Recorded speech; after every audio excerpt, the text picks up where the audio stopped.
According to St. Anthony of the Desert, one can have all other virtues but lack humility and fall into all sorts of sin.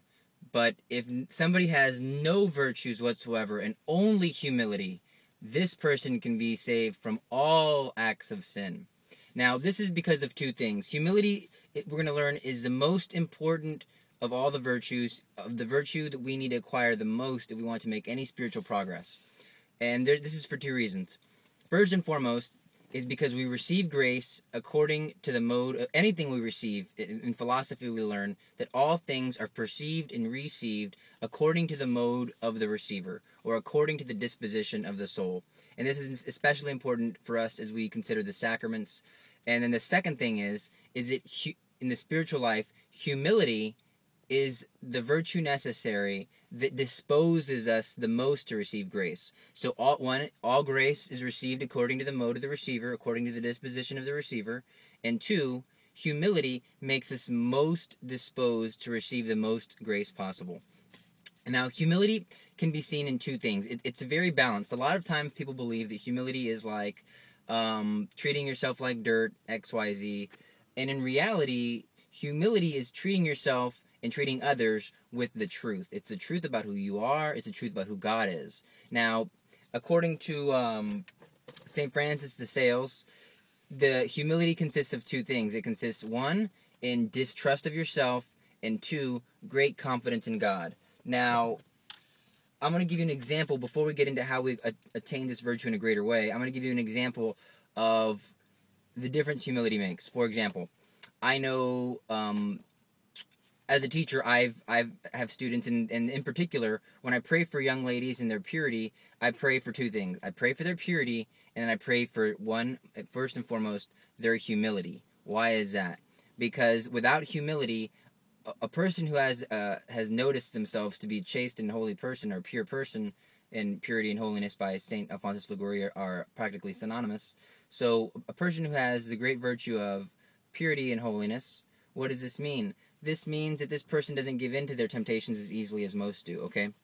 Now, let's say this person says, oh, I am so good at my purity, and then what happens? They get into a situation, and they think, oh, it's okay, I'll be alright. I can go to this school dance. I can be alone with this person, and I don't need to worry about it. I'm very pure, okay? I would never do anything like that. I would never commit this sin. And what happens? When the second that person does that, they fall into sin. Now, let's say this person has the virtue of purity and humility. Humility, again, is what? Distrust of yourself, and then what? Adding your confidence in God. So what does this mean? I don't trust myself to be alone with this guy. I am not going to be alone with him. If I must be alone with this guy, guess what? Oh Lord, help me. I know that you've preserved me in the past. Help me to be pure. No, I am not attracted to this person, but still, you know my weak human nature. So a person with humility, in all situations, when we look at somebody who falls into sin, we're in the habit of saying, oh God, but without your grace, that's me. But for St. Philip Neri, one time he was crying, and he was this great saint known for his joy and his comicalness that attracted the youth. He'd shave half of his hair and leave the other half fully grown. But one day he was crying, and the little boy asked, oh, Philip Neri, why are you crying? And then he says, because, you see that man there? He's going to be hanged in the gallows. And then the little boy says, yes, but he's a murderer. And then Philip Neri tells the boy, yes, but for the grace of God, there go I. There go I. So, again, do we see the difference that humility is making here? Humility is not just distrust of ourselves, but it's also seeing ourselves for who we really are. Grave sinners capable of no good, but for the grace of God. All right.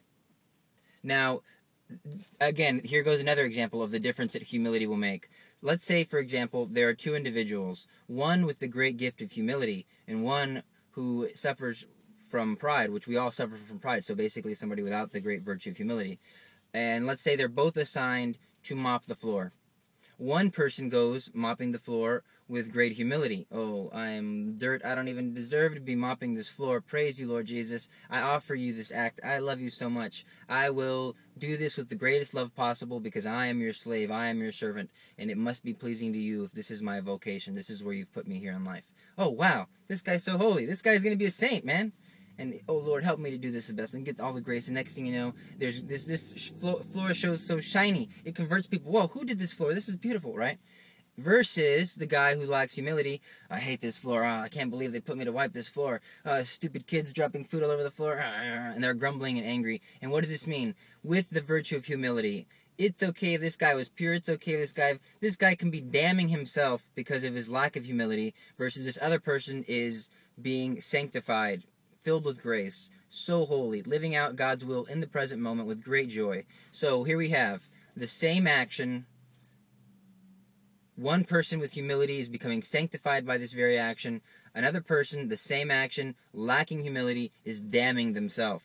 Wow, this makes a huge difference. So the greater our humility, the greater we're disposed to receive the most grace. Why do I say this? Well, look at the Blessed Virgin Mary. The greater understanding of your own weakness, first and foremost, the more God can fill you up. Secondly, let's say if you have an unbalanced humility, your humility is only a distrust of yourself, only what you deserve, and you fail to, at the same time, to recognize the greatness, the goodness of God, and you fail to have great confidence in Him. Well, this dishonors Him very much. It's like saying, I'm so worthless. The Lord is, it's a form of pride. I am not worthy of receiving the grace of God. He should never come and give me anything. He doesn't love me. I am forsaken. My sins are too great. No. You fall into the sin of presumption or despair. All right.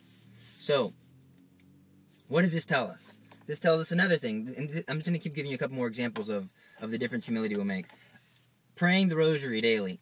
A humble person will continue to pray it faithfully despite their dryness, despite their difficulties they find in it. Why? Because they realize, what? I am not worthy of anything. I owe this to my lady. If I deserve not even a single thought in my head, who am I not to spend my time meditating upon the life of my Lord, the only one who's going to give me salvation, the only one who brings me peace? Okay, so we're getting the picture? Going to the chapel, not taking your journal, or going to the chapel and only going to the Lord and saying, hey, help me with this, help me with this, and then leaving. Well, okay, maybe there's a circumstance that arises, but what great pride we must have to go before our Lord in the Blessed Sacrament and not to shut up and not to let Him speak to us. Like, who do you think we are? Right? And we all do this. We're all guilty. And finally, this is the biggest, greatest problem concerning our pride is, I don't have time to go to church. A daily holy hour? Oh, a daily rosary? Oh, a daily mass? What do you think I am, a monk? I don't have time for this. All right, let's take a look at this. I don't have time? What's going on? Why don't I have time? Hey, let's not forget whose time this is. It's not your time. It's God's time. You're on borrowed time. We're supposed to give the Lord the first 10% of our fruits, right? Well, if you look how long it takes to pray a rosary, 15 minutes, and I believe there's 1,440 minutes in a day. One rosary is less than 1% of your day.